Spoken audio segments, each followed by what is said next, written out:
right, let's kick it off. You'll know the drill. Whoever wants to get us started, go ahead. Can you give us an update on Owen, and did you anticipate him playing in the season opener or not? Yeah, I mean, also I'm gonna use this moment like every player that I said in the first press conference is the same status. Just adding Owen on that. Still waiting on players to arrive, and then still Danny Pereira is with flu, and then he's out in the last couple of days. And Owen, the idea with Owen, it was like always with young players, is recommended to have a conservative type of treatment. And we wanted to use the off season to do some conservative type of work to avoid the surgery, knowing that he didn't have games and it was a better scenario and context to improve him. When he came back, he still have as soon he started doing some trainings individually, start feeling pain. We had already planned the visit to the doctor. Went to the doctor, and he saw like it didn't improve, and it was ready to get the surgery. And he will be close to the opening day. We think if everything goes well, he could be there. Not sure about what type of role, if he from the starting or from the bench, or if he will arrive to the first game, but. If he has to miss, he will miss just a couple of games, not too much. This is why we had planned on doing it in January. El equipo este año ciertamente han habido algunas renovaciones de contrato, hay jugadores nuevos como Joseph que también se incorporan. ¿Qué falta y cuál es el plan de aquí al primer partido por ajustar? Y lo otro es cómo va la recuperación de Brandon, ¿va a estar listo para el primer día? ¿Qué noticias puede dar al respecto? No, Brandon todavía le quedan 3 meses de recuperación. Yo creo de cara a abril podremos tener una mejor idea de cuándo se puede incorporar. Las incorporaciones en los mercados, vemos todos los equipos de la liga, incluso equipos de la liga que recién firmaron entrenadores y que faltan jugadores. El mercado te va dictando un poco la velocidad a la que va. Y yo creo que hicimos un movimiento muy bueno, el club hizo un movimiento muy bueno antes de enero, trayendo 3 jugadores, y ahora hay que esperar un poco a ver hacia dónde vamos. Evidentemente, en la parcela ofensiva necesitamos incrementar el número y el nivel de jugadores, y en eso está trabajando el departamento de Rodo, y espero que pronto pues, bueno, podamos tener noticias ahí. As you enter your second year here, is there a part of being here, settling in, knowing the team where you're like, wow, this feels so much more comfortable and confident in year 2? Just like what part of things do you feel more settled in as you are set to enter your second year? Well, I think always the second year you feel more familiar of everything, just not only the players, if not the people that works in the club, the spaces, and knowing a little bit the preseason. Is a very similar preseason as we did last year, just changing the trip to Florida instead of going there, staying here, and I think that helps. That helps to be focused in other things, and also the players. It helps some things that they expect, and they don't need to figure it out. If not, they know already, and everything that it's in the second year, it helps to have a better understanding on things. Profe, con los nuevos fichajes y los rumores y los jugadores que ya también tienen la ofensiva, ¿ya más o menos tienen en mente cómo piensan jugar? Y si nos podría platicar un poco del estilo de juego que quieren implementar. Sí, por ahí, mira, nosotros la base la tenemos. Yo creo que la base está ahí, sabiendo que se van a incorporar jugadores nuevos en lo que queda de mercado, o eso espero. Pero la idea es un poquito similar a lo que hacíamos el año pasado, pero teniendo más intención de llegar al área contraria, ¿no? Creo que el año pasado al final fuimos un equipo un poco predecible con el balón, horizontal, y este año queremos ser más vertical, ¿no? Queremos ser un equipo que sea capaz de tener el balón, pero para ser más vertical. Entonces, esos matices son los que vamos a cambiar. En el aspecto defensivo, creo que el equipo hizo un trabajo muy bueno, sobre todo la primera parte de la temporada y la mitad. Luego es verdad que tuvimos algunos problemas a nivel defensivo y bueno, yo espero que este año tengamos esa consistencia también defensiva que nos ayude a ganar partidos, pero en el aspecto ofensivo es donde más estamos incidiendo, donde más estamos cambiando cosas que nos ayuden a generar un juego más excitante para los aficionados y que sea también efectivo a la hora de poder conseguir puntos, ¿no? Howard, I think you just answered some of my questions. Would you mind giving that answer in English as well? Oh yeah, no, he was asking things that we were doing this year based on the players that we have right now, or based on the players that are coming or has to come later. And then I think we have a really good base on what we did last year, and it's about how we can improve last year, no? And things that we learned last year, it was in some games we were too horizontal playing, too predictable, and less threatening. And then I think we want to be a team that is more threatening, organized, but it has more mindset to go after the opponent goal, and with an organized shape, with good roles and responsibilities, but more dynamic and more kind of not kind of more direct, if I can say that. Having a good patience to settle and playing two tempos. But last year, I think we understood in moments, played those two tempos, but in other moments, we just play one tempo. It was very slow. And then I think this year we have to be more aggressive in the opponent half. And on the defensive side, I think for the most part of the season, the team did a good job on the defensive side. Maybe later in the year, we weren't as solid as we were at the beginning and the middle of the year. And we just have to keep that consistent throughout the entire year. Looking at the entire calendar, this is a bit of a strange year where there's MLS taking a full 2-month break in the middle of the season. You could say that there are two seasons in one that are happening here. You have Brandon that's not expected to come back until April, Owen who is coming back from a surgery. Can you tell us a bit about how you see planning this season of two seasons when it comes to how you're developing Owen, how you're using him in the midfield when he's able to come back, how you're building your roster depth behind him and other players that you expect to kind of come in and out depending on injury, depending on wellness? Well, I think it's a great question because the calendar has changed, and then that it gives a different mindset about how we approach this season. And I think that our approach is going to be this talk about one season is the first part of the season, and then when we finish, put ourselves in a good position, and then attack the second season, you know, and then make two different type of seasons in one, you know. And I think if we have that mindset and that mentality, we could approach really well both the entire season. And what role do you see Owen playing in the campaign?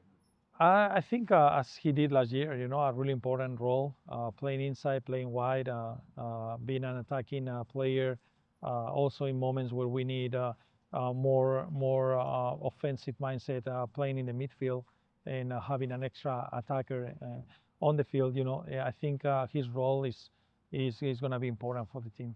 Coach, Jaden Nelson played 81 minutes against Guatemala. Did you see the game? What did you think of that? And also, is there an update on Usuli? Yeah, I mean, Jaden, he played a lot of minutes for a first game. You know, and we're thankful that he's not injured. He's fit, but you can see that he's recovering. We had to adjust his load this week. We gave a couple of days off just to recover a little bit, and then when he came in, we took out from some exercises just to make sure that he can arrive well to the game tomorrow. But other than that, you know, he played a good game. You know, he had moments for a first game after a long time not playing, in a preseason game, not being fully fit. He had moments there where he made the difference in the attacking side, and other moments, as you know, in the preseason, you have to keep growing. Uzuni, he's getting better. We expect him like next week start doing part of the sessions with the team, and if everything goes well, increase his load, increase his physical fitness in order that he can play games. If not next week, maybe in Coachella. Profe, como le comentaba con los nuevos jugadores ofensivos y los jugadores que ahorita ya se sienten titulares, ¿cómo maneja usted el vestuario y darles a entender que ahora a lo mejor tendrían otro rol o van a volver a pelear por su puesto titular? Well, I always, siempre digo que cada temporada es una oportunidad, ¿no? Para cada uno. Y en MLS, sobre todo, los equipos varían mucho, ¿no? Vimos Galaxy como fue campeón y luego no clasificó para playoff. Red Bull le pasó lo mismo. Entonces, cada temporada cambia mucho. Lo que hiciste no vale para nada y tienes que volver a empezar. Y el mismo mensaje es para los jugadores, ¿no? Lo que hiciste está bien, pero este año tienes que estar igual o mejor para poder tener minutos en el campo y para poder ser un jugador importante. Al final, yo siempre digo que tanto si un jugador empieza o acaba el partido, ¿no? Unos son los que empiezan y otros son los que acaban el partido. No son titulares o suplentes, sino tú empiezas con unos jugadores y acabas con otros, ¿no? Entonces, entendemos que todos son importantes porque vimos el año pasado como muchos partidos los ganamos al final con jugadores que entraron desde el banquillo y la verdad que nos ayudó mucho. A partir de ahí hay que ganarse el puesto, hay que trabajar duro y luego hay momentos en los que todos están bien, pues bueno, ahí ya entra el plan de partido, situaciones que nosotros veamos, el manejo también de la plantilla de jugadores para que todo el mundo esté enfocado y todo el mundo esté listo. Coach, with some of the new players, you mentioned their positional flexibility. Jaden Nelson mostly played on the wing, but has played in midfield some. Joseph Rosales as well, mostly wing back, full back, but has played central midfield. With specifically Rosales, do you see his ability to play midfield as an insurance policy, like break glass in case of emergency, or are you actively training him as a midfielder? I mean, Rosales has quality enough to play in every position. You know, he has special qualities to adapt to different positions. You know, now if we think about we're missing players on the front, and we're using him as a winger, and he's adapting very well in that position, threading the back line, coming inside to link and play. Like he feels very comfortable in those situations, serving balls, like shooting from the outside the box, you know.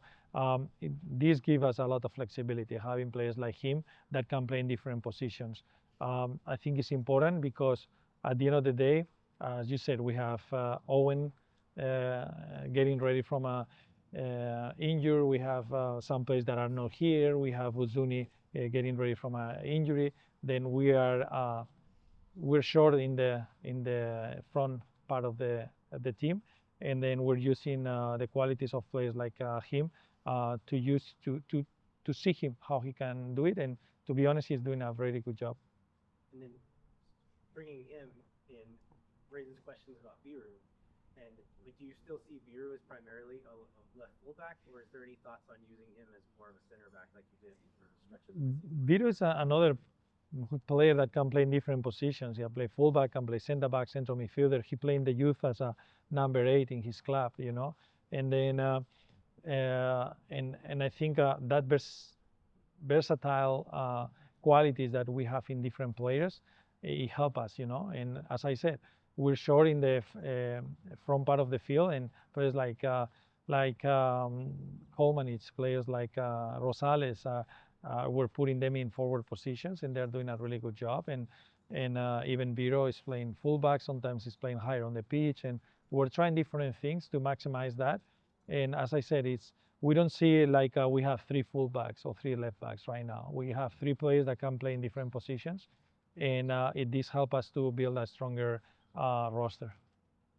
One of the criticisms that comes up from fan communities is that the style that they saw last season is not as focused on the attack as the fans would like to see. The fans always want to see more goals.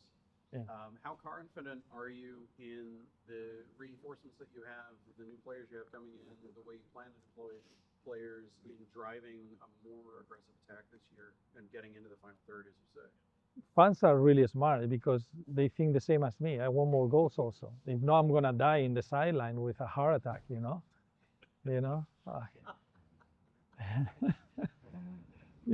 I mean, I want more than them. Trust me. But it's a process. I think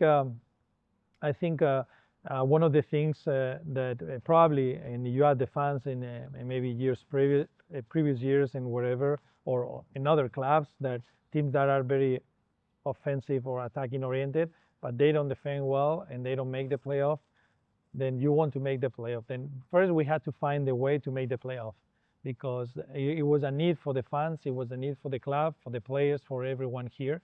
And this is what I felt. Then what I tried to do last year is how we build a team that can make the playoff. Then after that, I think throughout the year, we build a really good style of play.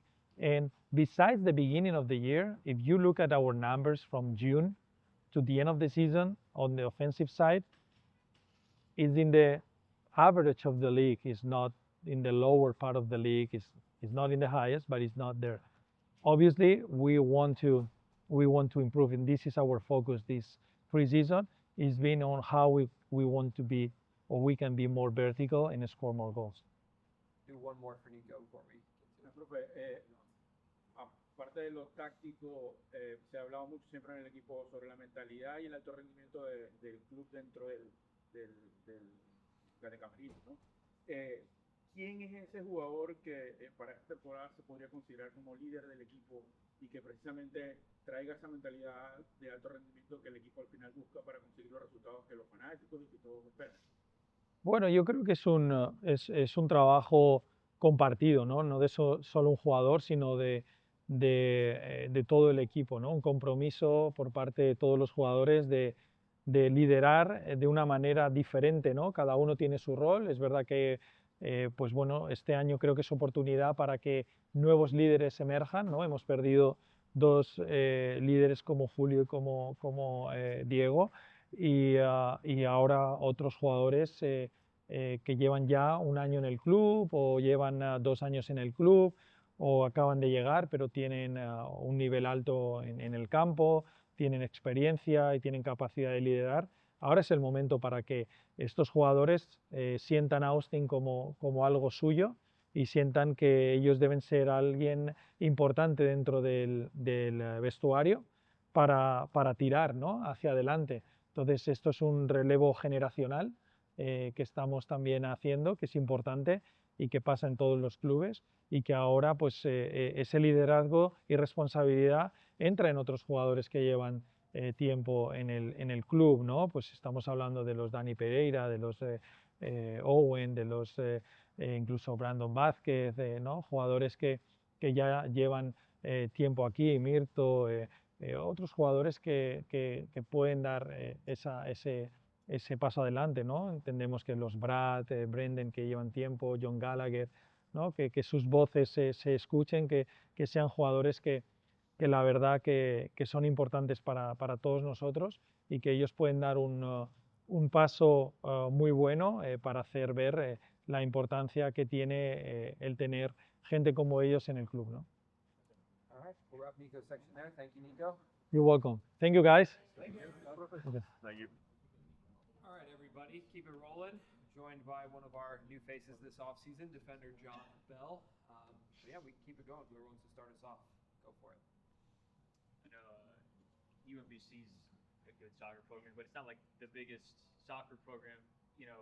Coming from that school and being able to make it to this spot, do you feel like you kind of carry like an underdog mentality with you now?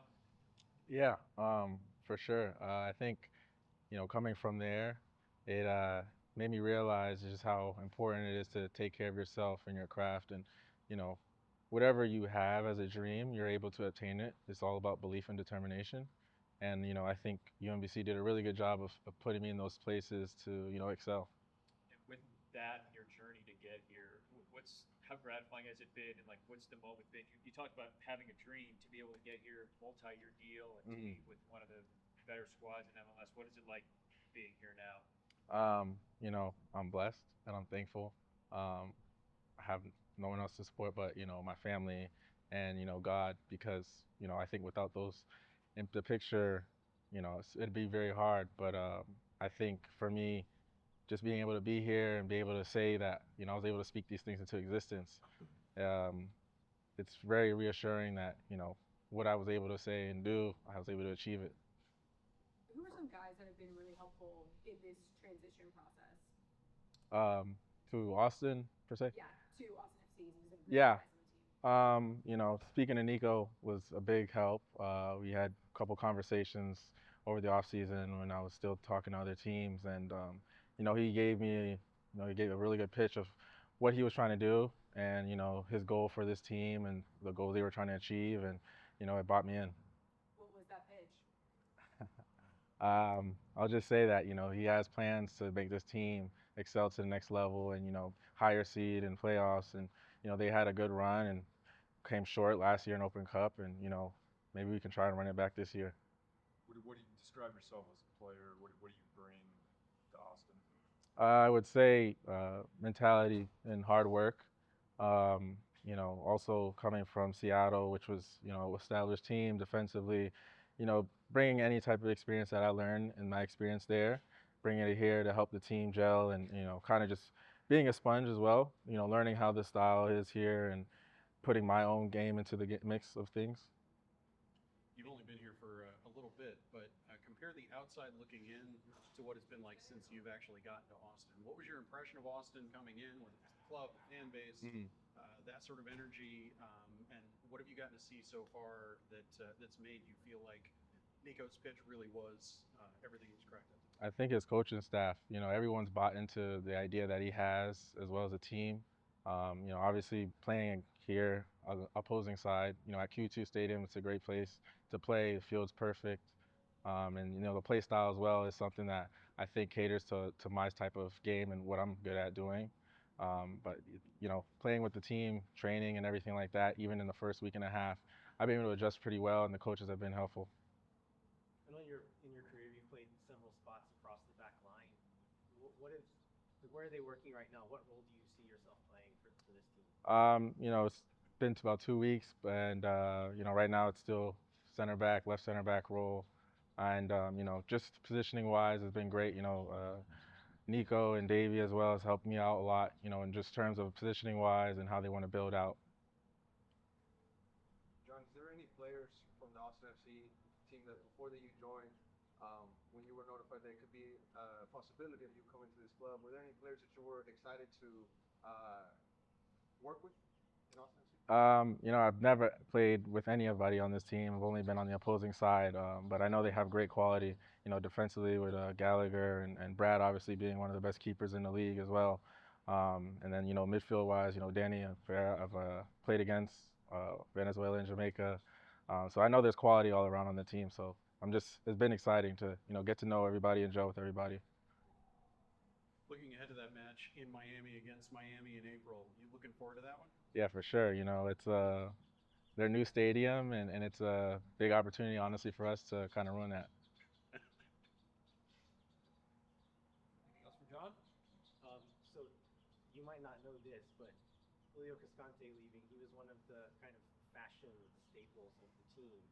I know you're a fashionable guy. Do you see yourself stepping up and filling that role for the team this year? I mean, always my style is always going to be my style. Try to represent myself, but you know, my first priority is obviously what I get done on the field. Good answer. How fun is it to have a Maryland alum in the media career? It's been awesome. Honestly, you hit me with a UMBC question, and I was like, all right, bet, yeah, for sure. Did Maryland didn't recruit you? You know, I was supposed to go to UVA, and then I switched and went to UMBC instead, but I don't regret it at all. Should have gone to UVA, honestly. That's a mistake. Got Maryland and Virginia represented. Oh, God. Yeah.